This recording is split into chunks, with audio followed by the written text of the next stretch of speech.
Halo, ketemu lagi dengan saya Nika Sutini.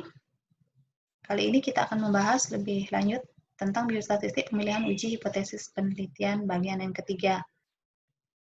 Pada dua video pembelajaran sebelumnya sudah dibahas tentang langkah-langkah apa yang harus dilakukan oleh peneliti ketika akan melakukan pemilihan uji hipotesis yang tepat untuk penelitiannya. Di video pembelajaran bagian yang kedua juga sudah dibahas menggunakan beberapa latihan soal tentang langkah-langkah yang dilakukan oleh peneliti untuk memilih uji hipotesis yang tepat. Pada video pembelajaran sebelumnya sudah dibahas secara detail tentang uji hipotesis variabel numerik, baik berpasangan maupun tidak berpasangan.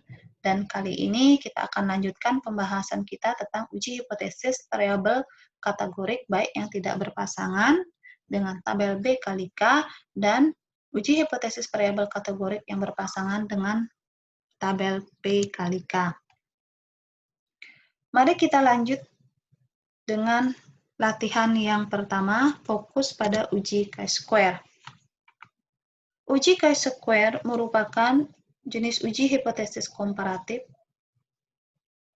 dengan masalah skala pengukuran kategorik nominal maupun ordinal, tidak berpasangan dengan tabel 2 kali 2. Kita masuk pada latihan soal.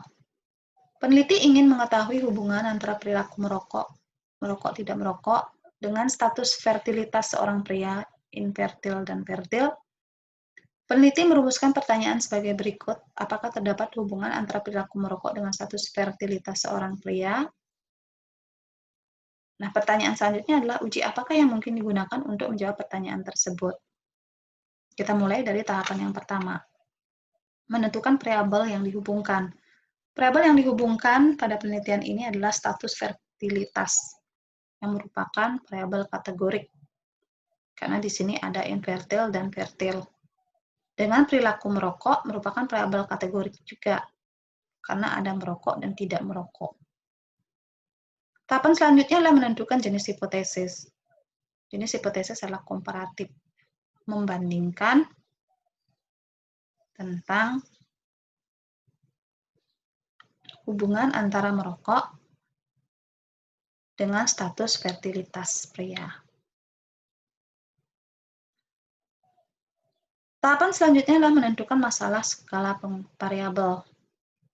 Skala variabel pada penelitian ini adalah komparatif kategorik. Kenapa demikian? Karena dua variabel yang dihubungkan sama-sama bersifat kategorik plus kategorik, maka kesimpulannya adalah komparatif kategorik. Tahapan berikutnya adalah menentukan pasangan tidak berpasangan. Kesimpulannya adalah tidak berpasangan. Kenapa? Karena individu yang diukur adalah individu yang berbeda dengan satu kali pengukuran. Dan menentukan jenis tabelnya B kali K, baris kali kolom adalah 2 kali 2. Kenapa 2 kali 2? Karena di sini ada variabel dengan dua kategori. Perilaku merokok dengan kategori tidak merokok, status infertilitas dengan kategori infertil dan fertil. Sehingga tabel B kali K, baris dan kolom sama dengan 2 kali 2. Sehingga dapat disimpulkan bahwa jenis tabel soal ini 2 kali 2, uji yang digunakan chi-square bila memenuhi syarat. Bila tidak memenuhi syarat uji chi-square, gunakan uji alternatif yaitu uji Pisser.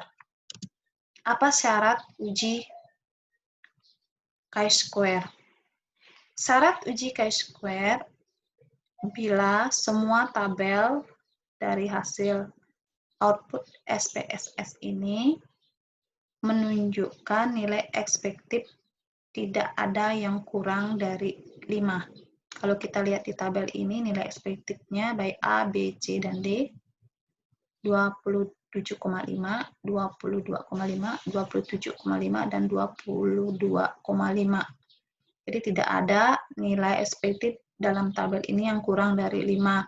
Sehingga bisa disimpulkan bahwa tabel 2 kali 2 ini layak untuk diuji dengan chi-square karena tidak ada nilai ekspektif yang kurang dari 5. Nah, untuk mempermudah pemahaman, mari kita analisis menggunakan tabel, bahwa dari soal latihan nomor 1, kita ketahui jenis hipotesis adalah komparatif, dengan skala pengukuran adalah kategori. Selanjutnya adalah termasuk tidak berpasangan, tabelnya adalah 2x2, maka kesimpulan uji hipotesis yang digunakan adalah chi-square. Kenapa chi-square? Karena memenuhi syarat uji chi-square, di mana nilai ekspektifnya itu adalah lebih dari 5 atau tidak ada yang kurang dari 5. Nah, bila pada suatu kondisi hasil output SPSS menunjukkan nilai ekspektifnya salah satu kolom A, B, C, atau D ada yang kurang dari 5, maka uji hipotesis yang disarankan adalah menggunakan uji hipotesis alternatif, yaitu uji Fisher. Selanjutnya mari kita bahas soal yang nomor 2. Uji Fisher, atau dikenal juga dengan istilah Fisher exact test. Uji Fisher ini merupakan uji hipotesis komparatif masalah skala pengukuran yang kategorik,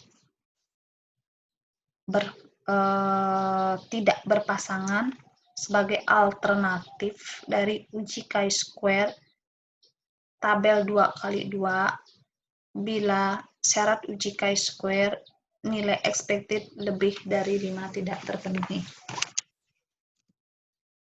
Contoh kasus, peneliti ingin mengetahui hubungan antara faktor genetik positif dan negatif dengan obesitas dan tidak obesitas. Peneliti merumuskan pertanyaan penelitian sebagai berikut. Apakah terdapat hubungan antara faktor genetik dengan obesitas? Nah, uji hipotesis apa yang akan dipilih? Langkah pertama menentukan variabel yang dihubungkan. Variabel yang dihubungkan adalah obesitas, merupakan variabel kategorik. Kenapa kategorik? Karena di sini ada 2, obesitas dan tidak obesitas. Begitu juga dengan variabel yang lagi 1, genetik, termasuk kategorik juga. Kenapa kategorik? Karena variabelnya di sini ada positif dan negatif. Menentukan jenis hipotesis merupakan komparatif. Kenapa komparatif? Karena ingin menghubungkan antara faktor genetik dengan faktor obesitas pada pasien yang memiliki genetik positif dan negatif dengan obesitas yang obesitas dan tidak obesitas. Jadi mengcompare atau membandingkan. Ketika menentukan masalah skala variabel, tentunya termasuk komparatif kategorik. Kenapa? Kalau kita lihat di tabel, karena kedua variabel yang dihubungkan di sini sama-sama kategorik ditambah kategorik, kesimpulannya adalah komparatif kategorik. Menentukan pasangan tidak berpasangan, jelas di sini tidak berpasangan. Kenapa? Karena pengukuran dilakukan 1 kali pada individu yang berbeda. Yang menentukan jenis tabelnya B kali K sama dengan 2x2. Nah, kenapa 2x2? Karena di sini juga ada 2 kategori untuk genetik, 2 kategori untuk obesitas. Nah, ini tabelnya adalah baris kali kolom sama dengan 2x2. Nah, sehingga berdasarkan kesimpulan, jenis tabel pada soal ini adalah 2x2. Uji yang digunakan adalah uji chi-square bila memenuhi syarat. Bila tidak memenuhi syarat, uji chi-square digunakanlah uji alternatif, yaitu Fisher exact test. Kemudian, kalau kita lihat, berdasarkan hasil analisis, pada soal latihan nomor 2, masuk jenis hipotesis komparatif, dan masalah pengukuran yang kategorik, tidak berpasangan, 2x2, kalau syarat uji chi-square terpenuhi nilai ekspektif lebih dari 5, kalau tidak memenuhi bisa dipilih uji alternatif Fisher. Tapi kalau kita lihat di tabel hasil analisis, ternyata ada salah satu tabel yang nilai ekspektifnya itu 2 tabel ya, lebih dari 50% nilai ekspektifnya itu adalah kurang dari 5. Sehingga karena tidak memenuhi syarat dari uji chi-square, maka diputuskan bahwa pada penelitian ini peneliti memilih uji hipotesis menggunakan Fisher exact test. Oke, mudah-mudahan jelas ya. Selanjutnya kita bahas soal latihan yang ketiga, yaitu uji Kolmogorov-Smirnov. Nah, kalau kita lihat di tabel, Kolmogorov-Smirnov masih pada kolom yang sama, termasuk komparatif, ya, hipotesis komparatif dengan pengukuran kategorik, tidak berpasangan, alternatif dari uji chi-square, ya, dengan tabel 2 kali K. Nah, untuk mempermudah pembahasan, mari kita baca latihan soal. Peneliti ingin mengetahui hubungan antara jenis kelamin laki-laki dan perempuan dengan klasifikasi depresi, clinical range, borderline, dan normal. Peneliti membuat pertanyaan sebagai berikut, adakah hubungan antara jenis kelamin laki-laki dan perempuan dengan depresi, ya, clinical range, borderline, dan normal. Nah, uji hipotesis apa yang paling tepat untuk penelitian tersebut? Oke. Langkah yang pertama, ketika kita menentukan variabel yang dihubungkan di sini adalah jenis kelamin, dan dia termasuk kategori karena laki-laki perempuan. Dengan depresi juga kategori. Nah, ada clinical range, borderline, dan normal. Menentukan jenis hipotesis ya pasti komparatif karena ingin membandingkan apakah ada hubungan ya antara jenis laki-laki dan perempuan dengan kejadian depresi. Jadi dibandingkan dengan laki-laki dan perempuan. Kemudian menentukan masalah skala variabelnya jelas kategori karena kedua variabel yang dihubungkan di sini adalah kategori tambah kategori menjadi komparatif kategori. Menentukan pasangan tidak berpasangan karena pengukurannya cuma pada satu individu, laki perempuan, dan satu kali pengukuran. Menentukan jenis tabelnya B kali K itu sama dengan 2 kali 3 ya. 2 kali 3 di mana jenis kelamin ada 2 kategori dan depresi ada 3 kategori. Sehingga baris dikalikan kolom sama dengan 2 kali 3. Nah, sehingga kesimpulan jenis tabel pada soal ini ada 2 kali 3. Uji yang digunakan bisa uji chi-square bila memenuhi syarat. Bila tidak memenuhi syarat uji chi-square, digunakan uji alternatif yaitu uji Kolmogorov-Smirnov. Nah, kalau kita lihat di sini, tabel pertama menggambarkan deskripsi masing-masing sel untuk nilai observed atau expected. Tabel 2 kali 3 tidak layak diujikan untuk uji chi-square.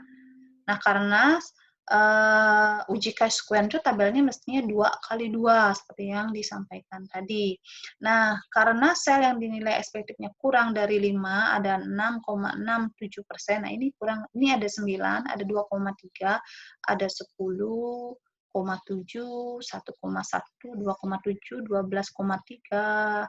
Nah, sehingga banyak sekali sel yang kurang nilainya dari 5. Nah, karena tidak memenuhi syarat uji chi-square, baik karena tabelnya 2 kali 3 maupun nilai expected-nya banyak yang kurang dari 5, maka uji yang dipilih pada penelitian ini adalah uji hipotesis Kolmogorov-Smirnov. Ya, kalau kita analisis tabel, kita ketahui bahwa ini termasuk penelitian komparatif, hipotesis komparatif, skala pengukurannya nominal, tidak berpasangan. Maka fokus kita ada di sini. Nah, pemilihan pertama adalah uji hipotesis chi-square kalau memenuhi syarat. Ya, tapi kalau tidak memenuhi syarat, Fisher. Kalau tidak memenuhi syarat lagi adalah Kolmogorov-Smirnov. Oke. Nah, kalau kita menggunakan Fisher tidak memenuhi syarat tadi satu karena tabelnya tidak 2 kali 2 karena chi-square 2 kali 2. Sedangkan pada kasus tadi itu adalah tabelnya 2 kali 3. Kemudian dari nilai expected-nya beberapa kolom menunjukkan nilai expected-nya itu kurang dari 5 sehingga tidak cukup untuk memilih uji chi-square untuk dipilih pada penelitian ini, sehingga yang paling tepat adalah Kolmogorov-Smirnov.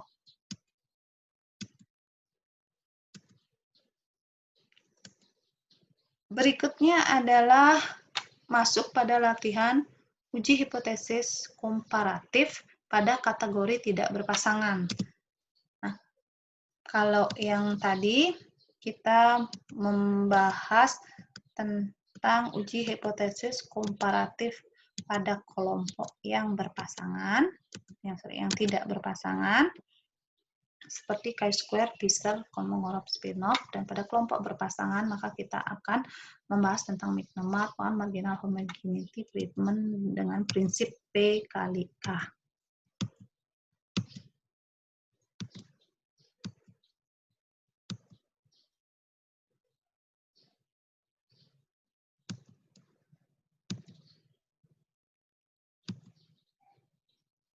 Yang pertama adalah uji McNemar.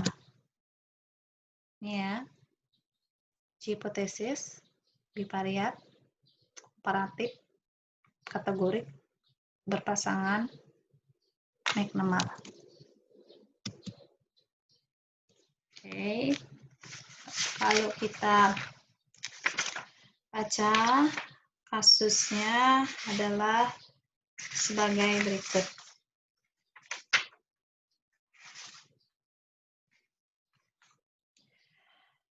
Peneliti ingin mengetahui peran penyuluhan terhadap pengetahuan responden. Sebelum penyuluhan, peneliti terlebih dahulu mengukur tingkat pengetahuan responden yang dikelompokkan menjadi baik dan buruk.